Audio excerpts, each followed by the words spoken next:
Vamos a mais um momento da liturgia da palavra nos meus endereços na internet. Endereço geral Paulo Roberto Maciel.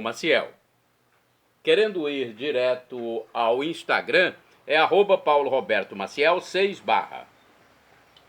Temos também o blog, repórterpaulomaciel.blogspot.com, facebook.com/Paulo Maciel da Rádio, e o canal no YouTube, @Paulo Roberto Maciel 7919.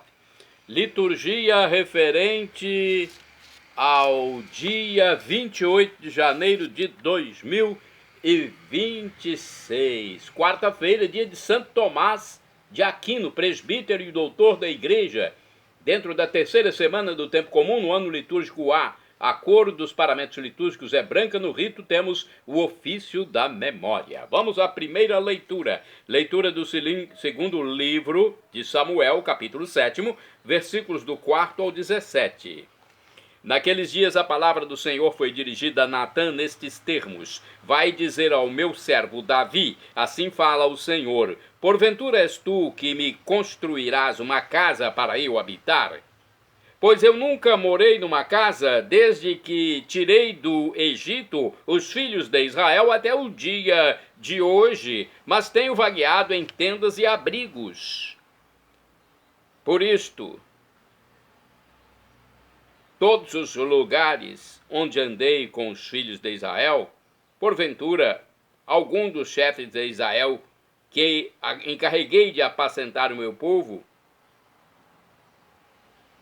retificando, por todos os lugares onde andei com os filhos de Israel, disse porventura a algum dos chefes de Israel que encarreguei de apacentar o meu povo: por que não me edificastes uma casa de cedro? Dirás, pois, agora ao meu servo Davi: assim fala o Senhor Todo-Poderoso: fui eu que te tirei do pastoreio, do meio das ovelhas, para que fosses o chefe do meu povo, Israel.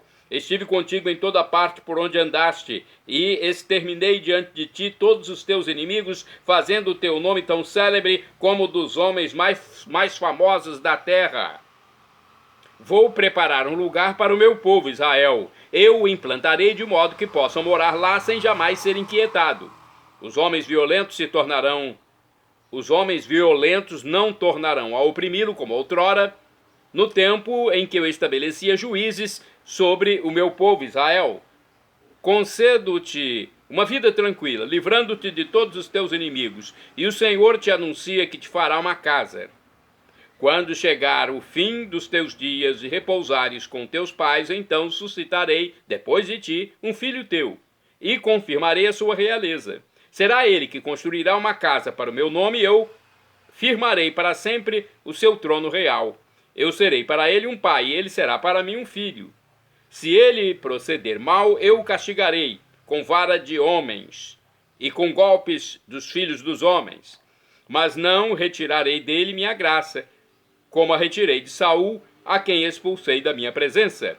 Tua casa e teu reino serão estáveis para sempre diante de mim, e teu trono será firme para sempre. Natã comunicou a Davi todas essas palavras e toda essa revelação. Palavra do Senhor, graças a Deus. Natã era um profeta e fazia as revelações para Davi, revelações que recebia de Deus. Agora o Salmo responsorial 88 na Bíblia Vulgata, 89 da Jerusalém, versículos 4 ao 5, 27 a 28, 29 a 30, refrão 29a. Guardarei eternamente para ele a minha graça. Eu firmei uma aliança com meu servo, meu eleito, e eu fiz um juramento a Davi, meu servidor, para sempre. No teu trono firmarei tua linhagem, de geração em geração garantirei o teu reinado. Guardarei eternamente para ele a minha graça. Repitamos: guardarei eternamente para ele a minha graça. Ele então me invocará: ó Senhor, vós sois meu Pai, sois meu Deus, sois meu rochedo onde encontra salvação. E por isso farei dele meu filho primogênito. Sobre os reis de toda a terra farei dele o Rei Altíssimo. Guardarei eternamente para ele a minha graça. Guardarei eternamente para ele a minha graça, e com ele firmarei minha aliança indissolúvel. Pelos séculos sem fim conservarei sua descendência, e o seu trono tanto tempo quanto os céus há de durar. Guardarei eternamente para ele a minha graça. Repitamos: guardarei eternamente para ele a minha graça. Aclamação ao Santo Evangelho. Evangelho de hoje, escrito por São Marcos, capítulo 4, versículos do 1 ao 20. Aleluia, aleluia, aleluia, aleluia. Aleluia, aleluia, aleluia, aleluia. Semente é de Deus a palavra, o Cristo é o semeador. Todo aquele que o encontra, vida eterna encontrou. Aleluia, aleluia, aleluia, aleluia. Aleluia, aleluia, aleluia, aleluia. O Senhor esteja convosco, Ele está no meio de nós. Proclamação do Evangelho de Jesus Cristo, segundo São Marcos. Glória a vós, Senhor. Pelo sinal da Santa Cruz, livra-nos Deus, nosso Senhor, dos nossos inimigos. Naquele tempo, Jesus começou a ensinar de novo às margens do mar da Galileia. Uma multidão muito grande se reuniu em volta dele, de modo que Jesus entrou numa barca e se sentou, enquanto a multidão permanecia junto às margens, na praia. Jesus ensinava-lhes muitas coisas em parábolas, e em seu ensinamento dizia-lhes: escutai, o semeador saiu a semear. Enquanto semeava, uma parte da semente caiu à beira do caminho. Vieram os pássaros e a comeram. Outra parte caiu no terreno pedregoso, onde não havia muita terra. Brotou porque a terra não era profunda, mas quando saiu o sol, ela foi queimada. E como não tinha raiz, secou. Outra parte caiu no meio de espinhos. Os espinhos cresceram, a sufocaram e ela não deu fruto. Outra parte caiu em terra boa e deu fruto, que foi crescendo e aumentando, chegando a render 30, 60 e até 100 por um. E Jesus dizia: quem tem ouvidos para ouvir, ouça. Quando ficou sozinho, os que estavam com ele, junto com os 12, perguntaram sobre as parábolas. Jesus lhes disse: a vós foi dado o mistério do reino de Deus. Para os que estão fora, tudo acontece em parábolas, para que olhem, mas não enxerguem, escutem, mas não compreendam, para que não se convertam e não sejam perdoados. E lhes disse: vós não compreendeis esta parábola? Então como compreendereis todas as outras parábolas? O semeador semeia a palavra. Os que estão à beira do caminho são aqueles nos quais a palavra foi semeada. Logo que a escutam, chega Satanás e tira a palavra que neles foi semeada. Do mesmo modo, os que receberam a semente em terreno pedregoso são aqueles que ouvem a palavra e logo a recebem com alegria, mas não têm raiz em si mesmos. São inconstantes. Quando chega uma tribulação ou perseguição por causa da palavra, logo desistem. Outros recebem a semente entre os espinhos. São aqueles que ouvem a palavra, mas quando surgem as preocupações do mundo, a ilusão da riqueza e todos os outros desejos, sufocam a palavra. E ela não produz fruto. Por fim, aqueles que recebem a semente em terreno bom, são os que ouvem a palavra, a recebem e dão fruto. Um dá 30, outro 60 e outros 100 por um. Palavra da salvação, glória a vós, Senhor. Olha, a revista Igreja em Oração explica o seguinte sobre a primeira leitura. Davi, firmemente instalado em sua casa de cedro, sonha com um projeto de construir para o Senhor Deus Pai uma casa digna dele. O profeta Natã concorda com a ideia, mas naquela mesma noite o Senhor revela a Natã que ele tem outros planos. Ele mesmo, o Senhor, vai construir uma casa para Davi, e não Davi para o Senhor, e esta casa não será composta de pedra e madeira. Esta casa será uma linhagem. Deus se compromete a uma fidelidade eterna com a casa de Davi. Mesmo se a descendência de Davi pecar e for necessário repreendê-la, não retirarei a minha graça. Por quanto tempo será válida esta promessa do Senhor? Escutemos a sua resposta. Tua casa e teu reino serão estáveis para sempre diante de mim. Segundo o livro de Samuel, capítulo 7, versículo 16. Nos seguintes séculos, A descendência de Davi vai passar por muitos altos e baixos, mas a fidelidade do Senhor dura para sempre, conforme o Salmo 117, versículo 2. Ela é criativa e surpreendente, o cumprimento perfeito e eterno deste pacto que o Senhor faz com Davi será o nascimento de Jesus Cristo, filho de Davi. Mateus capítulo 1, versículo 1. Em Jesus a casa de Davi se tornará inabalável. Vamos a mais uma reflexão sobre este evangelho, Marcos 4, versículos do 1 ao 20. Acredito que você é um bom receptor da semente da palavra. Se assim não fosse, não estaria lendo este comentário, nem manuseando este livro. Pois bem, é possível que não veja os frutos. Não desanime. A semente precisa de tempo para germinar e depois para brotar e crescer. Às vezes, até que chegue o tempo da colheita, será preciso passar meses e anos. Peço que não desanime. Seja paciente. O fato de não ver de maneira imediata os frutos não quer dizer que você seja caminho duro do terreno pedregoso. Confie, a palavra dará o seu fruto no seu devido tempo. Mais uma reflexão do livro Dia a Dia com o Evangelho sobre Marcos, capítulo 4, versículos do 1 ao 20. Olha, Jesus fala às multidões sobre uma experiência que ele vive diariamente na sua missão.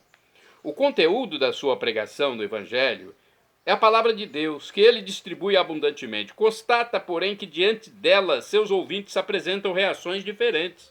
Aos que a acolhem e se deixam envolver por ela, e para serem coerentes, dispõem-se a mudar de vida. Outros ouvintes, porém, demonstram entusiasmo inicial, mas é de curta duração. Outros ainda são indiferentes, não assumem o compromisso com a palavra, tampouco com o Mestre Jesus. Ele, no entanto, o nosso Redentor, é o incansável semeador da palavra. Não mede esforços, ocupa todas as ocasiões e lugares, sinagoga, praça, montanha, beira-mar, para ensinar a multidão. Que o Senhor transforme o nosso coração em terra fértil, onde a palavra produza copiosos frutos. Isso é para você. Santos do dia. Olha, o santo do dia de hoje, a missa deve ser feita em sua memória, é Santo Tomás de Aquino, presbítero e doutor da igreja. Morreu em 1274. Foi frade da ordem dominicana, dotado em sumo grau do dom da inteligência, escreveu obras da maior importância doutrinária, entre elas a Suma Teológica. De acordo com o site do Vaticano, São Tomás de Aquino foi presbítero dominicano, doutor da igreja, padroeiro das escolas católicas. Vocês o chamam de boi mudo. Ao invés, eu lhes digo que este boi vai berrar tão alto que seu berro vai ecoar no mundo inteiro. É o que afirmava Santo Alberto Magno, seu professor, e não se enganava ao defendê-lo perante seus colegas que, por causa de seu caráter taciturno e aparentemente opaco, lhe haviam dado o apelido de boi mudo. Era uma pessoa difícil, né? Pelo que a gente vê aqui.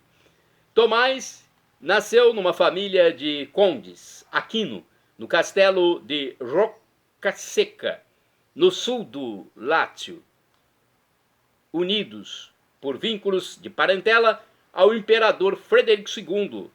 Seu pai, Landolfo, queria que ele fosse abade do mosteiro de Monte Cassino, pensando ser compatível com a natureza tímida e gentil do filho e com seus desígnios políticos. Mas em Nápoles, Tomás quis tornar-se frade dominicano, rejeitando toda e qualquer ambição e escolhendo apenas uma ordem mendicante. Esta sua escolha chocou toda a família, tanto que 2 de seus irmãos mandaram prendê-lo. Foi colocado numa cela proverbial pela sua disposição pacífica. No entanto, ele ficou muito irritado quando colocaram uma prostituta na sua cela para que desistisse da vocação. Mas ele a afugentou. Tomás conseguiu escapar da cadeia com a ajuda de 2 irmãs que o fizeram crescer da janela numa cesta. Tomás foi mandado para a colônia, onde aprofundou a tese sobre o aristotelismo com Santo Alberto Magno. Depois, em Paris, lecionou na universidade, apesar da incompatibilidade com o clero secular. É uma história longa essa de Santo Tomás, hein? Ao regressar para a Itália, intensificou seus estudos sobre Aristóteles e compôs o famoso hino Pange Lingua, canta língua, do latim, né? Canta língua, para a festa de Corpus Christi. Começou a escrever a obra-prima Summa Theologica, cujo centro é a confiança na razão e nos sentidos. A filosofia é a serva da teologia, mas a fé não anula a razão. Certo dia, em 6 de dezembro de 1273, Tomás disse ao co-irmão Reginaldo que não ia escrever mais nada. Não posso, porque tudo que escrevi é como palha para mim em comparação ao que me foi revelado. Segundo alguns biógrafos, esta decisão foi precedida por uma conversa mística com Jesus. Olha, teve uma revelação então. Em 1274, durante uma viagem a Lyon, na França, para participar de um concílio, a pedido do Papa Gregório X, Tomás faleceu na abadia de Fossa Nova, aos 49 anos de idade. O famoso escritor inglês Gilbert Craig Chesterton dedicou-lhe um ensaio famoso. Bem, é uma história bem interessante essa de São Tomás. Aqui no livro Igreja em Oração também tem um resumo. Ele formou-se no mosteiro de Monte Cassino e nas grandes escolas do tempo e se tornou mestre nos centros de estudo de Paris, Orvieto, Roma, Viterbo e Nápoles, imprimindo o seu ensinamento com uma orientação original e sabiamente inovadora. Em muitas obras básicas, especialmente a célebre Summa Theologica, ele fez a sistematização genial da doutrina filosófica e teológica, aurida da tradição. Exerceu influxo determinante sobre o rumo do pensamento filosófico e da pesquisa teológica nas escolas dos séculos seguintes. Então, é um resumo, sabe-se então que ele é um santo da igreja e é um doutor. Santo do dia 28 de janeiro, São Tiago Anacoreta. Morreu em 554. Foi um eremita da Terra Santa. Por penitência vivia num sepulcro. Eremita é aquele monge que vive afastado do povo em geral. Só para a oração. Afasta-se para orar e conversar com Deus. Santo do dia 28 de janeiro, São Julião de Cuenca, bispo. Morreu em 1207, foi um bispo e padroeiro dessa cidade espanhola. Dedicou-se a engrandecer e glorificar a Igreja de Cristo. Sustentou os pobres da diocese com seu próprio trabalho. Vamos agora a outros santos. São Julião de Cuenca, então, já falei. Agora temos uma santa. Santa Ágata Linzau. Santa Ágata Linzau, do dia 28 de janeiro. Foi virgem. E São Jerônimo Lu Tinsmei, tem também São Lourenço Van Bing, são catequistas e mártires. Morreram em 1858, foram decapitados em Macau, na China, no continente da Ásia, após terem sido denunciados como cristãos. São mártires porque foram seguidores de Cristo e mortos por isso. Bem-aventurado do dia 28 de janeiro é o beato Julião Monoá, presbítero, morreu em 1683. Foi jesuíta francês e pregou durante 42 anos missões populares na região da Bretanha, França. Beata do dia 28 de janeiro é Olímpia Bidan. Essa bem-aventurada foi virgem e mártir, morreu em 1952. Foi uma religiosa ucraniana da Congregação das Irmãs de São José, enviada para um campo de concentração da Sibéria. Beata é aquela mulher e beato é aquele homem em que falta um degrau para a canonização. É só acontecer mais um milagre e o Papa vai fazer a canonização. Shalom Adonai é uma expressão hebraica que significa a paz de Deus, é o que eu desejo para todos vocês. El Shaddai, também do hebraico, significa Deus onipotente. Ele proverá aquilo que você deseja se for para o seu bem. O professor e escritor de mais de 100 livros da Igreja Católica, Felipe Rinaldo Queiroz de Aquino, diz que Deus pode nos dar uma dessas três respostas: sim, não ou espere. Qualquer das três, acatemos.